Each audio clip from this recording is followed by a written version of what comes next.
खूप शॉपिंग करते आहे, तर मी असं नाहीये, मी माझ्या नवऱ्याला इतका त्रास पण नाही देत. माझं कानातलंच पडलं होतं.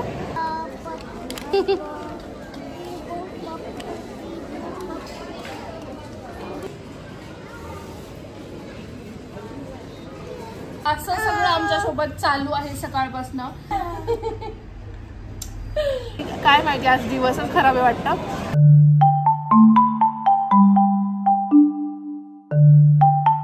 नमस्कार मंडळी, स्वागत आहे तुमचे आमच्या छोट्याशा दुनियेत. हॅलो गाईज, तर आम्ही रेडी झालेलो आहोत आणि निघणारच आहोत आता.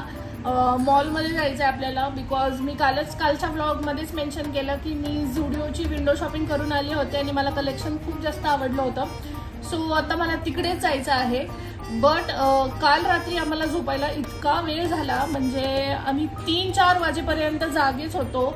बिकॉज या मॅडम ज्या आहेत आमच्या लिशू मॅडम, त्या रात्री 3 ते 4 वाजेपर्यंत 3 का 4 वाजेपर्यंत येस आम्ही 4 वाजता झोपलोय गाईस. बिकॉज ह्या मॅडमच्या तोपर्यंत झोपेपर्यंत इतकी मस्ती चालू होती. आणि तुमच्याकडे जर इंस्टाग्राम असेल तर इंस्टाग्रामच्या स्टोरीजवर मी लिंक टाकलेली आहे, डिस्क्रिप्शन मध्ये आहे, तुम्ही जाऊन स्टोरीज बघू शकता. तिची खूप मस्ती चालू होती, त्यामुळे आम्ही खूप लेट झोपलो आणि खूप एक्झॉस्टेड होतो. बरं, त्यात आमची ट्रॅजेडी पण अशी झाली की पाणी येतं आमच्याकडे सकाळी 8 वाजता. सो आधीच आम्ही लेट झोपलेलो होतो आणि त्याच्यात 8 वाजता पाणी आलं आपल्याकडे. बट आय थिंक सिंक मध्ये ना वाटी वगैरे काहीतरी अडकली होती. सो ते पाणी सिंक मधनं ओव्हरफ्लो झालं आणि ओव्हरफ्लो झालं तर पूर्ण किचन मध्ये पूर्ण पाणी झालेलं होतं. आणि याच्यावर आमचा डिबेट चालू आहे ऑलमोस्ट सकाळपासून की नळ कोणाकडनं चालू राहिला. बिकॉज नेहमी नळ बंद करते मी, तर रोज घरी असते, मी बंद करते. बट मला खूप चांगलं आठवतं की मी नळ बंद केलेला आणि मी पूर्ण ब्लेम याच्यावर टाकते की याच्याकडनं चालू राहिला. बट तो ऐकतच नाहीये, तो म्हणतोय की नाही तुझ्याकडनं चालू राहिला म्हणून. सो याच्यावर आमचं पूर्ण हे संभाषण वगैरे झालं. तर ते पाणी वगैरे आम्ही काढतच होतो. ते झालं नाही का, मी लादी पुसायला घेतली, फरशी पुसायला घेतली मी. तर ही आमची गोंडस बाई आहे ना, तर या मॅडमने ती बादली जी आहे ती पूर्ण बेडरूम मध्ये सांडून दिली आणि त्याच्यामध्ये अमरचा बिछाना होता खाली, ती गादी आमची पूर्ण ओली झाली. त्याच्यात उषा, ब्लँकेट्स वगैरे सगळं ओलं चिंब झालं एकदम. म्हणजे एक पाणी आवरलं नव्हतं की पूर्ण परत घरात इतका पसारा झाला. आता तिच्यावर ओरडू पण शकत नाही, बिकॉज तिने मुद्दामून नव्हतं केलं अँड तीच घाबरली होती खूप. तर तिला आम्ही सांभाळलं. आधी गादी वगैरे बाहेर ठेवली, ती पूर्ण गादी ओली झालेली आहे. आता माहीत पण नाही ती कधी सुकेल, कशी सुकेल, काय सुकेल. बट असं आमच्या सोबत सकाळपासून चालू आहे. आणि ऍक्च्युली काय झालं, सकाळी तिला थोडं काम पडलं ज्याच्यामध्ये तिने बादली तर ऍक्च्युली लिशू दररोज सकाळी जेव्हा उठती मला बघून, कारण की रात्रभर मी घरी नसतो, मी ऑफिसला असतो जॉबमुळे, तर ती मला सकाळी बघून एकदम एक्सायटेड असते आणि मला नवीन पद्धतीने उठवायचा प्रयत्न करते. तर आय थिंक सकाळी तिने हेच काम करून मला उठवायचा प्रयत्न केला असेल.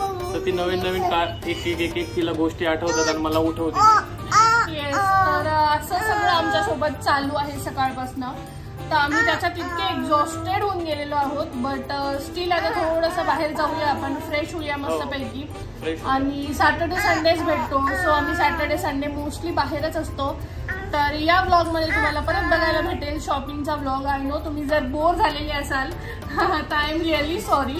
बट काय करू, आमचं लकच असे, बिकॉज लहान बाळाला बाहेर घेऊन जाणं ना खूप डिफिकल्ट आहे. म्हणजे ती लहान असल्यापासून ना तिचा पहिले झोपेचा टाइम बघावा लागतो, मग तिचा मूड बघावा लागतो, तिची झोप होणार आहे का, तिचं जेवण बघावं लागतं, तिला बाहेर काय खायचं आहे ते पण घेऊन जावं लागतं, पाणीची बॉटल वगैरे सगळं डायपर्स वगैरे सगळं, तिची शी झालेली आहे का, सू झालेली आहे का, व्यवस्थित सगळं बघावं लागतं, गरम पाणी घेऊन जावं लागतं इन केस.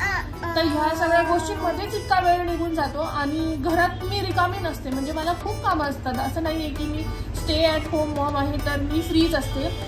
बेबीला सांभाळायलाच खूप जास्त वेळ लागतो. सो त्याच्यातच पूर्ण वेळ निघून जातो. आणि काही खूपदा आमचं असं प्लॅन जे आहेत ना ते कॅन्सल सुद्धा झालेले आहेत. तर तुम्हालाही असं वाटत असेल की 12 तासात त्यांना वेळ कसा भेटत नाही आणि ऍट दी एंडच कसे पोहोचतात. तर इट्स ओके यार, शॉपिंग झालीच पाहिजे असं काही माझं मोठं नाहीये. बिकॉज मी खूप मोठी शॉपहॉलिक पण नाही आहे. ऑलमोस्ट 2 वर्ष झाले असेल. आणि मेन म्हणजे मला पण बोलायचं याच्यामध्ये, कारण की शॉपिंग रिलेटेड ही जास्त अशी डिमांडिंग नाही मला शॉपिंग करायचीच आहे. तर अशी ती मला नेहमी अशी बोलत नाही की मला कपडे घ्यायचे आहेत, मला शॉपिंग करायची. मी स्वतःहून तिला आग्रह करतो की भाई प्लीज चल बाहेर, आज सॅटर्डे संडे आहे की शॉपिंग कर, स्वतःला घे काहीतरी. येस, बिकॉज आहे ना मी जेव्हापासून मॉम झालेली आहे तर माझी साईज जी आहे ती खूप श्रिंक होते कधी कधी आणि खूप म्हणजे वाढली पण आहे. तर मला असं वर्थ इट नाही वाटत की मी का इन्व्हेस्ट करू कोणत्या गोष्टींमध्ये. आणि मला असं वाटतं की उगाच मोठ्या गोष्टी का घेऊ मी, जास्त एक्सेल डबल एक्सेल गोष्टी का घेऊ मी, जर माझी बॉडीमध्ये फिट होईल तर. आणि तेव्हाच मी शॉपिंग करते. तर तुम्हाला असं वाटत असेल की मी खूप शॉपिंग करते आहे, तर मी असं नाहीये. मी माझ्या नवऱ्याला इतका त्रास पण नाही देत बिकॉज मी इतकी शॉपहॉलिक नाहीच आहे मोस्टली. मी उलट माझा आग्रह असा असतो की लिशूला घ्या, याला घ्या. मी याच्यासाठी खूप जास्त शॉपिंग करते. बट मला असं वाटतं आता की थोडीफार शॉपिंग ना माझ्याकडे नाहीये. ऍक्च्युली मला स्वेट जॅकेट घ्यायचं होतं कारण की माझ्याकडे या थंडीमध्ये स्वेट जॅकेटच नव्हतं. बट मला असं वाटतं त्याची गरज पण नाही पडणार कारण की थंडीच गेलेली आहे. ऑलमोस्ट थंडीच नाही आता, संपली आहे मोस्टली. थंडी जाणवत नाही, खूप गरम पण व्हायला लागलंय. स्टील चला आज आपण शॉपिंग करूया. आणि आज तर आपल्याकडे वेळ आहे. 10 वाजता मॉल बंद होतो आणि आपण चाललो आहोत 3-3:30 वाजता. सो आय थिंक आपल्याकडे खूप जास्त वेळ आहे. तो चलो. हे बघा सगळं ओलं झालेलं आहे आणि गादी जी आहे ती आपण बाहेर टाकलेली आहे सुकायला.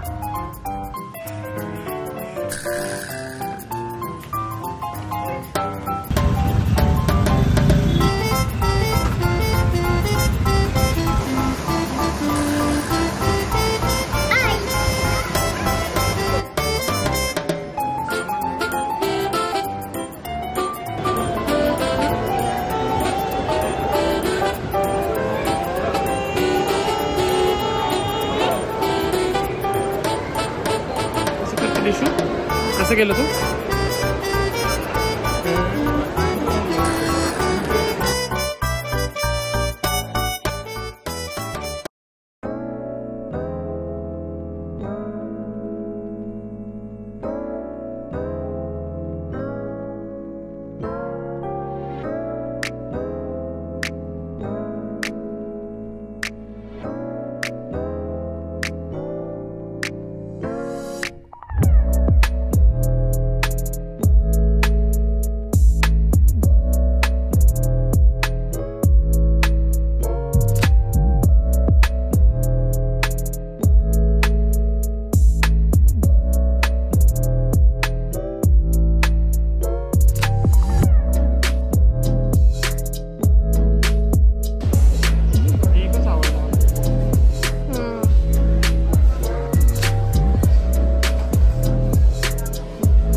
बेबीला हाय बोल. हाय बेबीला किसी दे.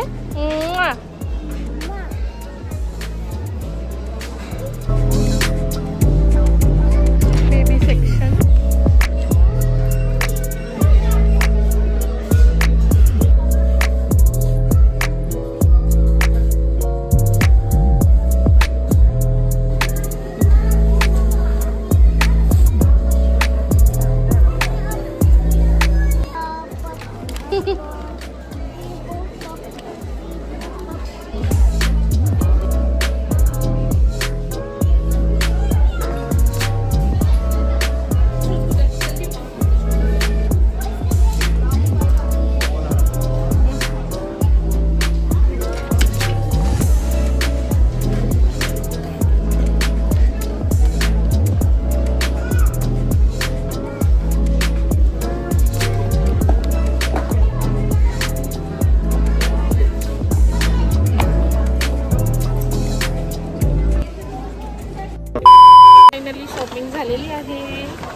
आता आलोच होतो तर थोडं स्टार बाजारमध्ये पण फिरून घेऊया आपण आणि राशन वगैरे काय लागतं ते बघूया.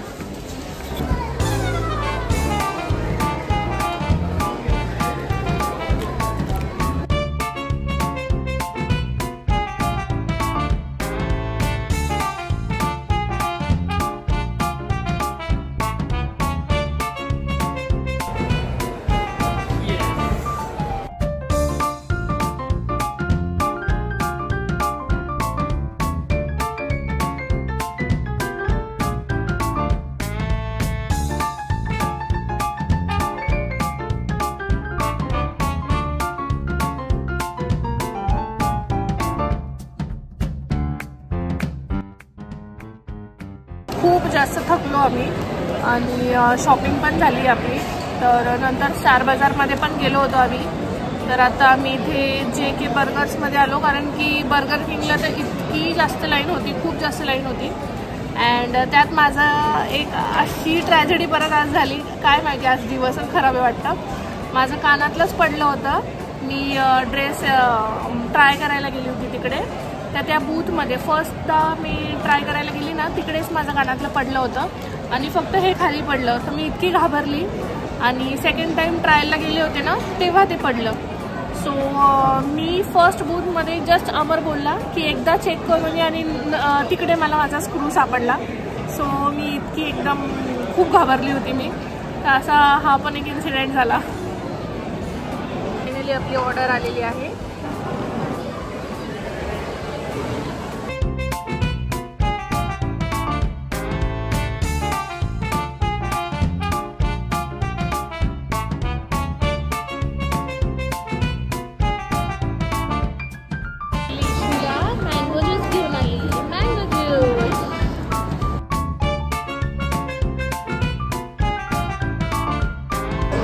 आपलं जेवण झालेलं आहे इकडेच आणि 7 वाजलेत आता. सो आजचा ब्लॉग आपण इकडेच एंड करूया. चॅनलला सबस्क्राईब केले नसेल तर सबस्क्राईब करा, लाईक करा, कॉमेंट करा आणि कमेंटमध्ये सांगा हा ब्लॉग कसा वाटला. तुम्ही माझा ब्लॉग कुठून बघता हे सुद्धा मला कमेंट करून सांगा. Till then bye bye.